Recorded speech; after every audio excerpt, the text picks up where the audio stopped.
विज्ञान की इतनी ताकत नहीं कि वो आपको प्रमाणित कर सके। आप प्रमाणित कर सकते हैं अपने आप को, तब विज्ञान मन को प्रमाणित कर पाया कोई है ऐसा यंत्र भारत में पाया या अमेरिका में जो तुम्हारे मन का इस्तेमाल कर दे, तुम्हारे मन बुद्धि को देख ले। जब मन बुद्धि को नहीं देख सकता है सूक्ष्म शरीर तो तुमको प्रमाणित कर सकता है, तुम परमात्मा के अंत हो। आज तक है विज्ञान में ताकत? फिर अध्यात्म को आप कैसे ललकार सकते हैं विज्ञान के बल पे? भारत एक बुनियादी भूल में पड़ा रहा है। इसने विज्ञान का तिरस्कार किया, उसका फल भोग रहा है। विज्ञान के तिरस्कार के कारण तुम 2000 साल गुलाम रहे हो, किसी और कारण से नहीं। और अभी भी विज्ञान का तिरस्कार किया तो तुम भ्रांति में ही हो कि तुम स्वतंत्र हो। तुम्हारी स्वतंत्रता 2 मिनट में मिटाई जा सकती। क्या करोगे तुम अणु बम के मुकाबले? क्या करोगे तुम हाइड्रोजन बम के मुकाबले? तुम्हारी स्वतंत्रता दूसरों की कृपा पर निर्भर है, ख्याल रखना। तुम्हारी स्वतंत्रता 2 क्षण में मिटाई जा सकती है। और हमें शर्म भी नहीं आती ये कहते हुए कि फिरंगियों ने हमें गुलाम किया। तो तुम गुलाम हुए क्यों? इतना बड़ा देश, 40 करोड़ का देश, कुल 3 करोड़ संख्या वाले देश का गुलाम हो गया। चुल्लू भर पानी में डूब मरो, इसके पहले कि इस तरह के प्रश्न पूछो। शर्म भी नहीं आती।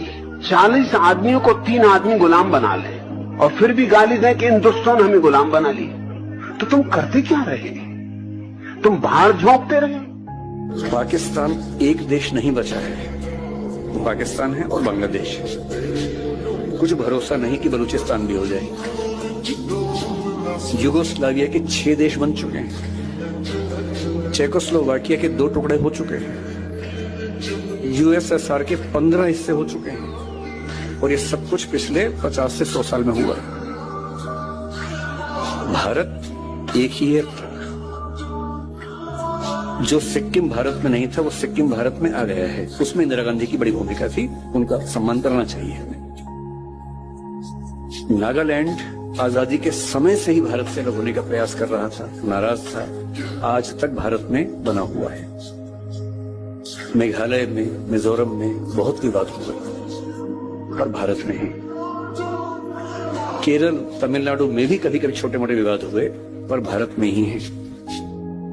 और इन सबके भारत में होने के पीछे ना कोई नारा काम करता है, ना बड़ी बड़ी बातें काम आती हैं।